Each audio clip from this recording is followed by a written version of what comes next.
Hi friends, आपल्या चॅनलला तुमचं स्वागत आहे, ज्याचं नाव आहे मॉम अँड मी.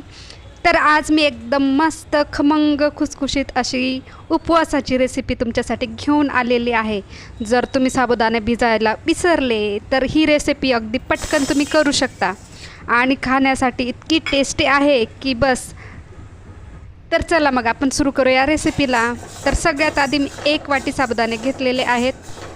आधी मी कढई थोडी तापवून घेतली आणि 1 वाटी साबुदाणे त्यात टाकलेले आहेत आणि गॅसची फ्लेम अगदी लोवर ते साबुदाणे मी भाजणार आहेत. आपल्याला त्यांचा कलर चेंज करायचा नाही आहे, फक्त त्याच्यामध्ये जी आर्द्रता ओलावा आहे तो कमी झाला पाहिजे, जेणेकरून आपल्याला मिक्सरमधून त्याची बारीक पावडर करता येईल.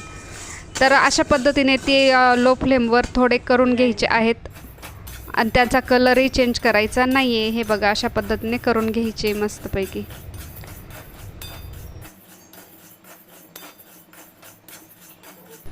हे बघा, तुम्ही आता बघू शकता की मी साबुदाण्याचा कलर चेंज केलेला नाही आहे. आता मी गॅस बंद करणार आहे आणि आता हे जे साबुदाणे आहेत ना, आपल्याला ते थंड होण्यासाठी थोडा वेळ बाजूला करून ठेवायचे आहेत. अशा पद्धतीने मी कढईमधून काढून ते साईडला ठेवते गार करण्यासाठी.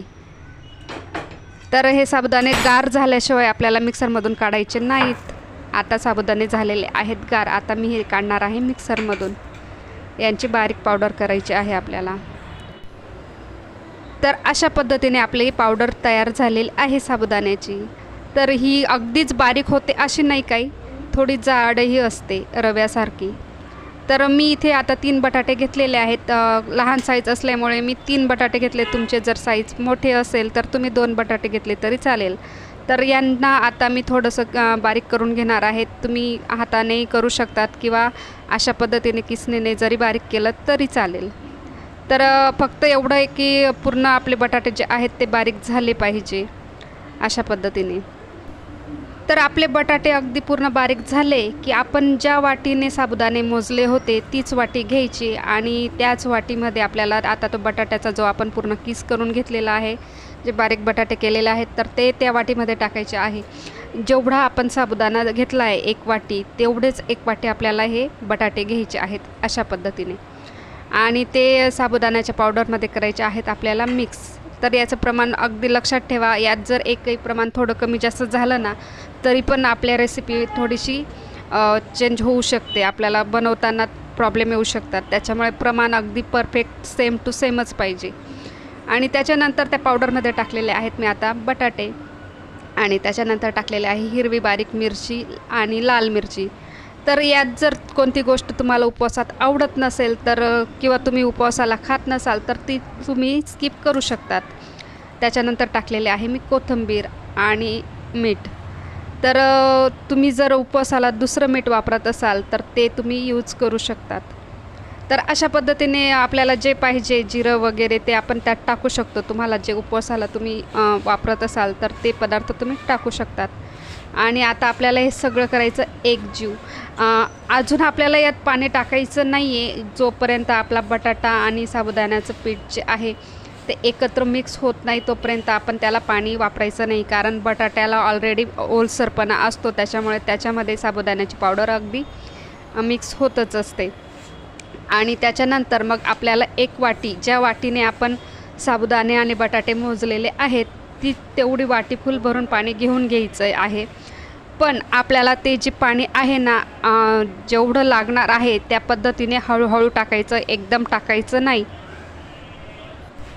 कारण आपण जर ते एकदम टाकलं ना तर ते पीठ एखाद्या वेळेस खराब होऊ शकतं, कारण त्याला जितकं पाणी लागतं तितकंच आपण यूज करायचं. जवळजवळ 1 वाटी लागतंच, पण ते आपल्याला थोडं थोडं करूनच वापरायचं आहे, नाहीतर आपली रेसिपी थोडी हे होऊ शकते. तर त्याच्यामुळे आपल्याला पाणी अगदी थोडं थोडं वापरायचं आहे अशा पद्धतीने. एवढं 1 वाटी पाणी लागतंच. आणि प्लस जर साबुदाणा कसं असतं ना, तर पाणी पूर्ण शोषून घेतं, तर त्याच्यामुळे आपल्याला एखाद्या वेळेस जास्तसुद्धा पाणी लागू शकतं. तर एवढं पाणी वापरल्यानंतर आपल्याला बघायचं आहे की त्याला अजून किती पाणी लागू शकतं. कारण आपण जसं कणिक मळतो ना, गव्हाचं पीठ वगैरे मळताना आपली जे पद्धतीने आपली कणिक असते सॉफ्ट त्या पद्धतीने आपलं हे सॉफ्ट झालं पाहिजे.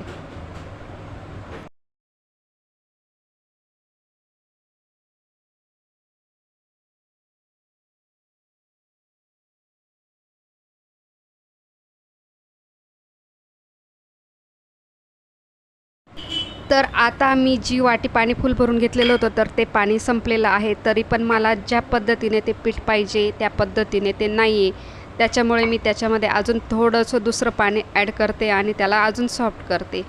हे बघा, अशा पद्धतीने आपण ज्या पद्धतीने कणिक मळतो त्या पद्धतीने आपलं ते पीठ छान असं सॉफ्ट झालं पाहिजे.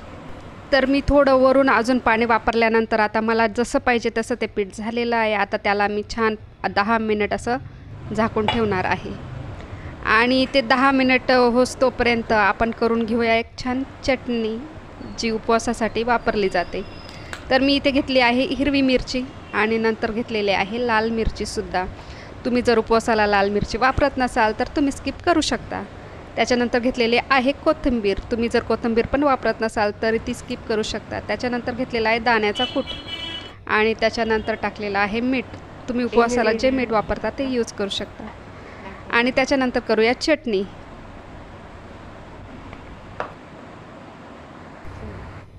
तर आता इथे आपले 10 मिनिट झालेले आहेतच. आता बघूया आपलं पीठ कसं झालं आहे ते.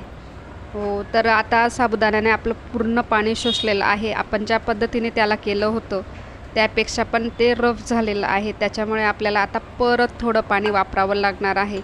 तर इथे एक लक्षात ठेवायचं आहे की आपल्याला ज्या पद्धतीने त्याला पाणी पाहिजे तेवढंच यूज करा. जास्त पाणी वापरलं तरीसुद्धा तो पदार्थ आपल्याकडून बनणार नाही, बिघडू शकतो. त्याच्यामुळे पाणी अगदी थोडंच वापरायचं, एकदम पाणी वापरायचं नाही. तर अशा पद्धतीने हे बघा, अशा पद्धतीने हे असं सॉफ्ट झालं पाहिजे, जशी आपली कणिक असते गव्हाची त्या पद्धतीने. तर बघा, आता हे अगदी छान मला जसं पाहिजे तशा पद्धतीने झालेलं आहे. तर त्याचे आपण जसे कणिकचे गोळे करतो ना पोळी करण्यासाठी, तसा एक सॉफ्ट असा गोळा करून घ्यायचा आहे. छान तेल वगैरे लावत थोडं आणि अगदी मस्त असं सॉफ्ट करून घ्यायचं आहे त्याला. आणि त्याला आपल्याला असं छान लाटून घ्यायचं आहे. तर गोळा लाटायच्या आधी आपल्याला खाली पोळपाटला एक छोटीशी पळी असं तेल लावून घ्यायचं आहे, जेणेकरून ते आपलं जे पीठ आहे ना ते खाली चिपकणार नाही.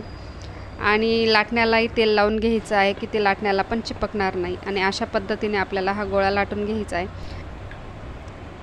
तर हे पीठ लाटताना आजूबाजूला ते थोडंसं फुटतंच, तर त्याच्यामुळे घाबरू नका. तर आपल्याला ते लाटल्यानंतर त्याला गोल करून घ्यायचं आहे एखाद्या डिशच्या सहाय्याने. तर अशा पद्धतीने खूप छान असं लाटलं गेलेलं आहे. आपलं पीठ अगदी परफेक्ट झालेलं, अगदी सॉफ्ट अशा पद्धतीनेच पीठ झालं पाहिजे. आणि जर थोडं पाणी जर याला जास्त झालं तर ते खाली आपला पूर्ण पीठ खाली चिपकू शकतं आणि आपले जे पराठे आहेत तर ते बरोबर येणार नाही. तर अशा पद्धतीने आपण एक डिशचा वापर किंवा तुम्हाला ज्या पद्धतीने पाहिजे असेल तसा वापर करून असे हे गोल पराठा आपण करून घेऊ. तर हे बघा, असा खूप छान असा पराठा झालेला आहे.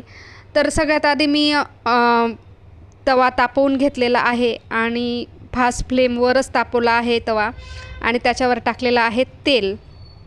आणि पराठा टाकायच्या आधी मी त्या तेलाला पूर्ण पसरवून घेणार आहे, जेणेकरून आपला जो पराठा आहे तो तव्याला चिपकायला नको. आणि दुसरी गोष्ट म्हटलं म्हणजे तुम्ही जो हा पराठा आहे ना तो नॉनस्टिक तव्यावरच करता येईल असं सुद्धा नाही. कुठल्याही तव्यावर तुम्ही हा पराठा करू शकता, कुठल्याही तव्याला चिपकत नाही. आणि मी जो तवा यूज केला आहे हा लोखंडी तवा आहे. तर तुम्ही बघू शकता की त्याच्यावर सुद्धा हा चिपकलेलं नाही आहे. अगदी परफेक्ट असे पराठे निघालेले आहेत. पराठा टाकल्यानंतर मी परत एक पळी तेल टाकलेलं आहे, जेणेकरून आपला पराठा अगदी खमंग आजूबाजूने भाजला जाईल. आणि आता गॅसची फ्लेम मी केलेली आहे लो, कारण सुरुवातीला लो फ्लेमवर आपल्याला त्याला दोघीकडून खमंग असा भाजून घ्यायचा आहे. आणि तो दोघीकडून छान असा झाल्यानंतर आपल्याला गॅसची फ्लेम थोडी फास्ट करायची आहे.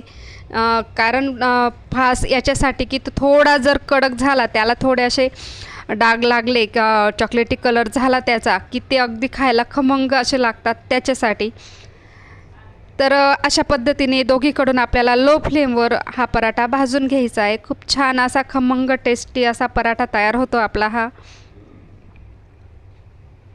तर त्यात मी आता परत एक पळी तेल टाकलेलं आहे. दोघीकडून छान असं आपल्याला त्याला खमंग भाजून घ्यायचं आहे. पराठा जेव्हा मी शेकते ना तर त्यातला थोडासुद्धा व्हिडिओ मी स्किप केलेला नाही आहे, कारण तुम्हाला कळावं की त्याला किती टाईम लागला आणि तो कशा पद्धतीने भाजला गेला. कारण याला दोघीकडून व्यवस्थित भाजणं हेच महत्त्वाचं असतं. आणि आपण जर तो कच्च्यामध्ये अगदी टाकल्याबरोबर जर उलटा करायला गेलो तर तो तुटू शकतो. त्याच्यामुळे त्याला आधी छान असं खमंग दोघीकडून भाजून मग नंतर गॅसची फ्लेम आपल्याला थोडी फास्ट करायची. स्टार्टलाच जर अगदी फास्ट फ्लेमवर भाजला आपण तर हा पराठा दोघीकडून जळेल आणि मध्ये कच्चा राहील. त्याच्यामुळे आपल्याला स्टार्टला लो फ्लेमवर आधी भाजून घ्यायचा आणि मग फास्ट फ्लेम करायची. तर आता त्याला उलटवला मी आणि हे बघा अशा पद्धतीने आपला खमंग असा पराठा रेडी आहे गरम गरम.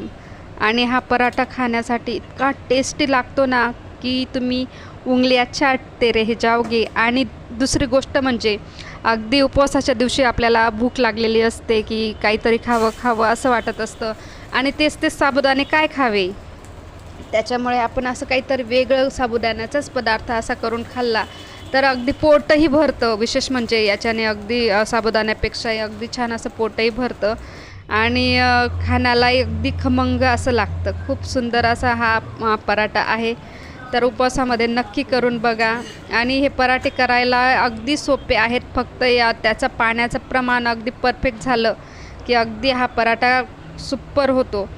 तर मी भरपूर असे पराठे लाटून घेतलेले आहेत आणि सगळ्यांना सर्व जेव्हा केलं तर तेव्हा सगळे म्हटले वाव काय सुपर झाले आहेत खमंग असे पराठे. तर खूप छान असे पराठे झाले आहेत हे बघा अशा पद्धतीने. तर तुम्हीसुद्धा उपवासाला अशी चटणी आणि हा पराठा करून तुम्ही खाऊ शकता. अगदी पोटभर जेवण तुमचं होऊ शकतं. आणि दुसरी गोष्ट म्हटलं म्हणजे हे जर पीठ तुम्ही फ्रीजमध्ये ठेवलं तर आपण जवळजवळ 2 दिवसही हे वापरू शकतो. तर तुम्हाला ही रेसिपी कशी वाटली ते मला नक्की सांगा. आवडल्यास लाईक शेअर सबस्क्राईब करायला विसरू नका.